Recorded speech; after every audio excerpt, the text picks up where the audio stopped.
Breaking news చూస్తున్నాం. తెలంగాణ రాష్ట్ర అవతరణ దినోత్సవంలోపు మంత్రివర్గ విస్తరణ, మంత్రుల శాఖలో మార్పులు ఉంటాయని కాంగ్రెస్ వర్గాల్లో జోరుగా ప్రచారం జరుగుతోంది.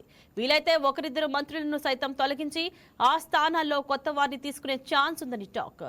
రాష్ట్ర high court chief justice Aparesh Kumar తనయుడు రిసెప్షన్ కు అటెండ్ అయ్యేందుకు ఇవాళ సీఎం రేవంత్ రెడ్డి ఢిల్లీకి బయలుదేరారు. అదే సమయంలో కాంగ్రెస్ హైకమాండ్ పెద్దలను కలిసి కేబినెట్ విస్తరణ, శాఖల మార్పు అంశాలపై చర్చించే అవకాశం ఉన్నట్లు తెలుస్తోంది.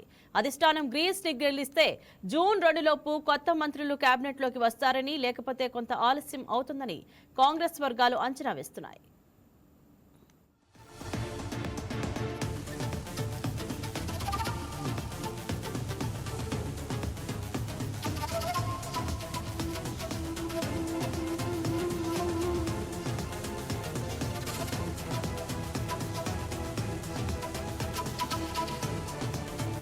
ఇన్ని రోజులు కేరళంలో సీఎం అభ్యర్థి ఎంపిక విషయంలో కాంగ్రెస్ అధిష్టానం బిజీగా ఉంది. ఇప్పుడు ఆ ప్రక్రియ పూర్తయింది. సీఎంగా సతీశన్ ఈ నెల 18న ప్రమాణ స్వీకారం చేయనున్నారు. ఆ కార్యక్రమం పూర్తయిన తర్వాత ఏఐసీసీ నేతలు తెలంగాణ కాంగ్రెస్ రాజకీయాలపై ఫోకస్ పెట్టనున్నారు.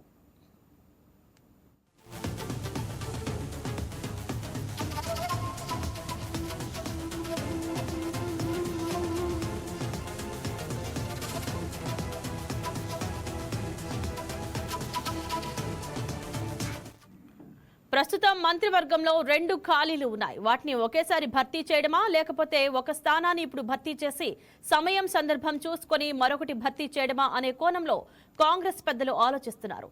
శాఖల మార్పులు, ఒకరిద్దరు మంత్రులను సైతం తొలగించే విషయంపైన అధిష్టానం ఓ నిర్ణయానికి వచ్చినట్లు తెలుస్తోంది.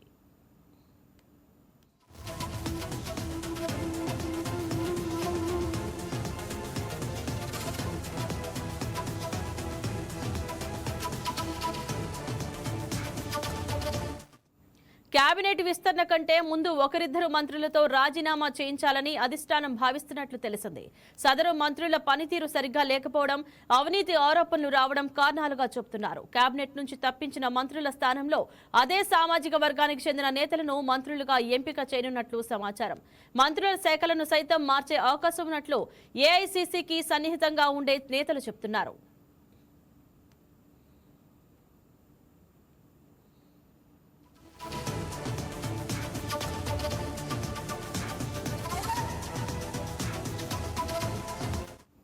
ఢిల్లీ బయలుదేరిన సీఎం రేవంత్ రేపు కూడా అక్కడే బస చేయనున్నారు.